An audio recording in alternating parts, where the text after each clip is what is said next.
Hello, hello!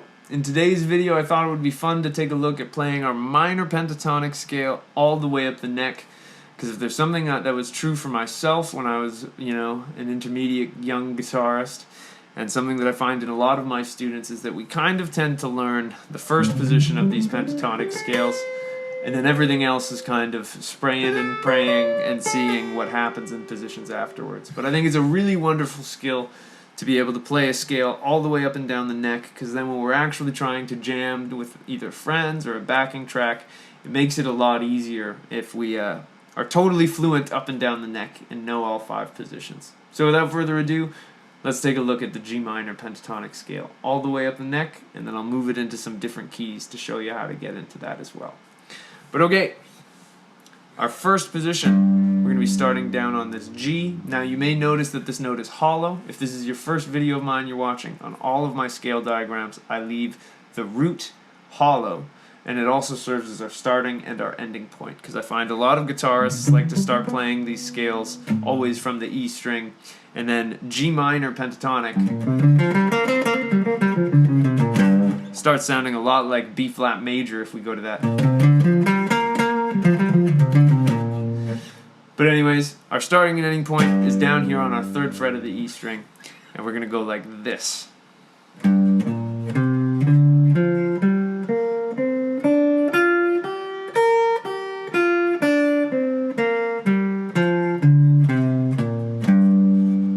my fingers are moving too fast for you, you can always mess with the playback speed, or of course scrub back to the start of that section to see it again. Now we're going to move to position 2, which is up here on the 5th fret of our D string. And I'm going to start and end on this one, so I'm going to go all the way up the position, all the way down,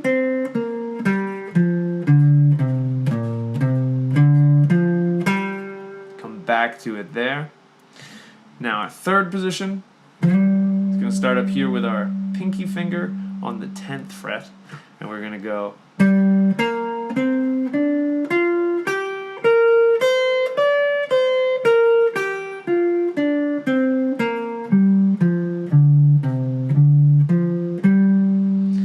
This one has a bit of a funny fingering when we get to our B string, so I always like to think of this, I call it a compression motion with my students, where rather than thinking I have to make this death-defying jump and drag my hand up a fret, I like to think that when I get here, I just compress my pointer finger in to kind of absorb that change, and then when I go down, I do the reverse with my pinky to get back that fret.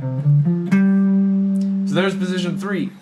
Position 4, I've got my my pointer finger on the 10th fret of the A string, and it's going to look like this. And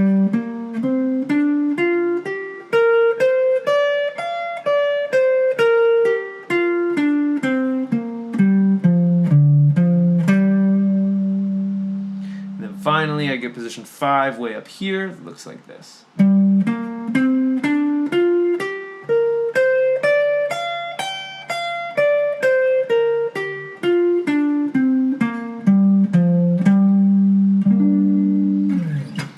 So there's the 5 positions of the G minor pentatonic scale that you can play all the way up the neck.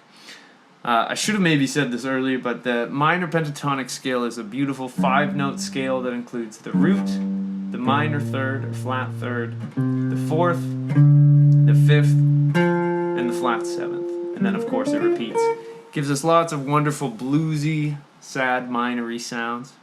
But now let's take a quick peek into how we would practice this if we moved it into a different key. Before we worry about moving into different keys, I always recommend that you get nice and comfortable in our friendly key of G in all 5 positions, so that you can kind of visualize them when you start moving it. But the process of moving this material into different keys is actually fairly simple, in that all we need to do is we need to get our hollow note, or our starting and ending points, over the note that we're going for.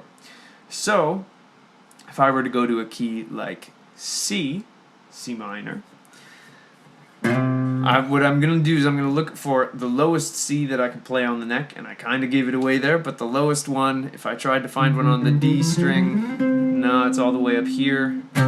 E string, it's all the way here. There's no C down here, so I know that I want this 3rd fret of my A string. And when we do this, we want to think what minor positions fall on this starting point. And so this is going to be either position 3 or it's going to be position 4. And it's going to be position 4, so I want to be starting in position 4, and that's going to look like this.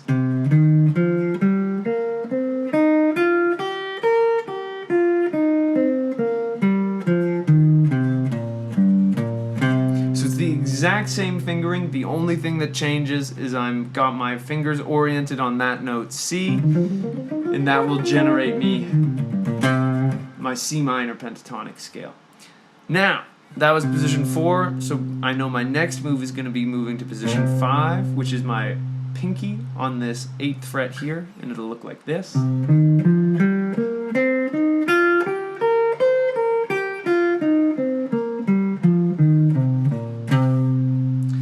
Then I'll end up in position 1.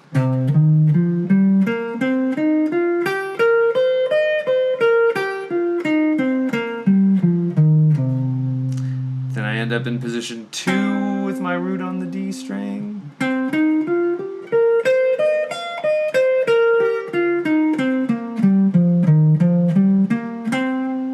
And then lastly, I'll end up with my pinky on my A string, and I'll be playing.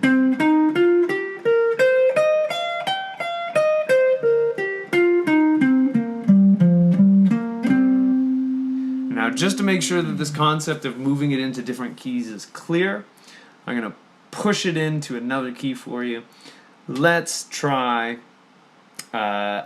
B flat. Why not? I like the key of B flat minor.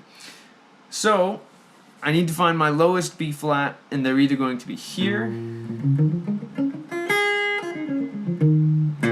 on that A string, and then if I come way up here to my E string, that's also a candidate, but looking through that, I can play my 4th position of B flat right here on my low, on my A string. So I'm going to be on the 1st fret of my A string, and I'm going to play position 4.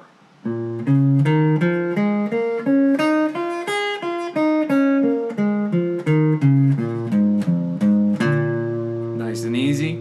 Position 4 is going to go to position 5. Sorry.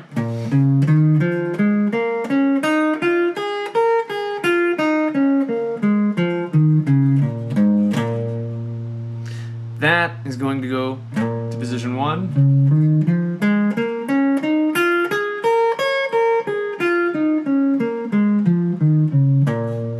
Position 1 is going to go to position 2.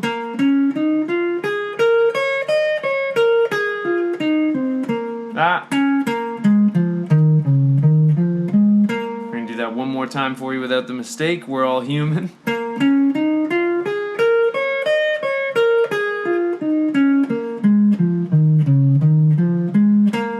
There it is. Now we come up to position number 3.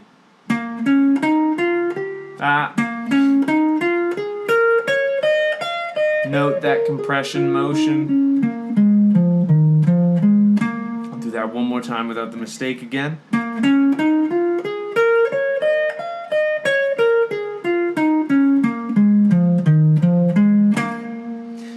So that is basically the lesson. That lets you take your minor pentatonic scale in all 5 positions and move it around the neck, all the way from the bottom to the top.